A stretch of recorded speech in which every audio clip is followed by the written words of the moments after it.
She's a best-selling author who overcame adversity to become a successful businesswoman. She serves as an inspiration to others on how to navigate a tough start in life combined with poor choices. Her book is entitled From Cell to CEO and tells her journey of just that, from a federal convict to a CEO. Good morning, Dawn. Michelle Chamberlain. Good morning, good morning. How are you? Happy to have you this morning. It's amazing. I'm glad to be here. You come all glammed up, ready to go. I'm glammed up. I had to match your Yes. swag. I had to match your fly. You guys are the handsome we're just pair. trying to keep up to your standards. Listen, right now. I did my research. I saw how you roll, so I came ready. Yes, and we look good. A great trio. Yes, but thank you for having me. It's a pleasure. Wait, obviously, I think our viewers can already tell the positivity and charisma that oozes from you. So I'm curious to know the humble beginnings, the tough start in life you had. Talk to us a little bit about that to where we are right now, to the lady we see right before us. So humble beginnings. I grew up in a low-income area, and it was a struggle.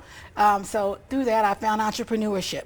I opened up a tax business, and I did it for about 20 years. But in that, I started making some poor decisions, some unethical decisions and practices that took place in my business, and I had to answer for that.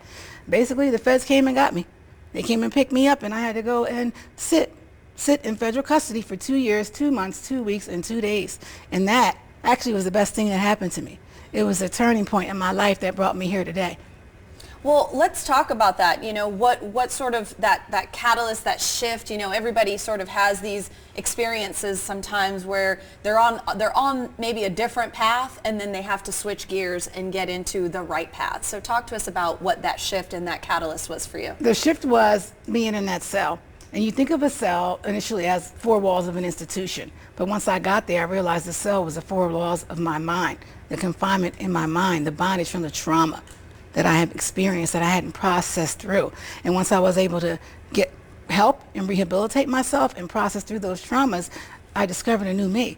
I also had to take self-accountability for the things that I had done and make a conscious decision for change. And that's what I did, and that's how it went. I think some people... I thought you were going to shake, but I'll take that. Yes. Yes. I think some people would take that experience inwardly and spiral and could go a completely different direction. So what was it for you that made you want to reach for more and then become, the successful entrepreneurial person, business consultant that you are now?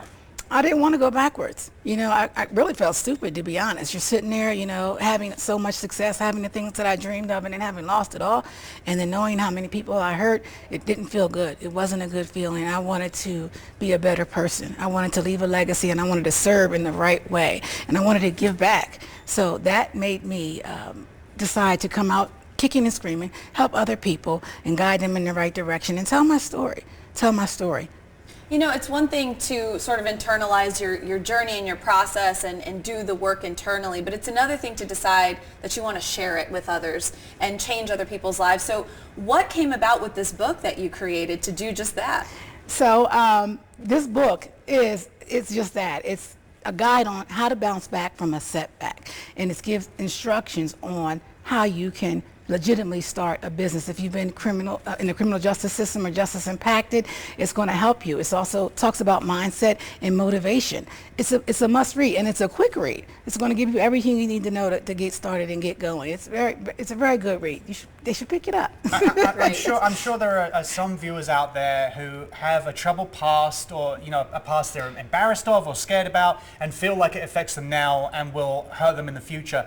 What would you say to our viewers watching? There must be at least one person out there who has been through something similar or is affected by their past and feels that it's shaping their future. What is your advice to them? I'm going to tell you, don't let your failures fail you. And my favorite thing to say is choosing life. Life stands for living in fierceness every day. That's a quote. I love living that. Fierceness Living every in day. fierceness every day. Self-accountability is key. You just have to own it. Live in your truth and move on from it. Dream big and go get it. Second chances are everybody deserves one, and you can get that.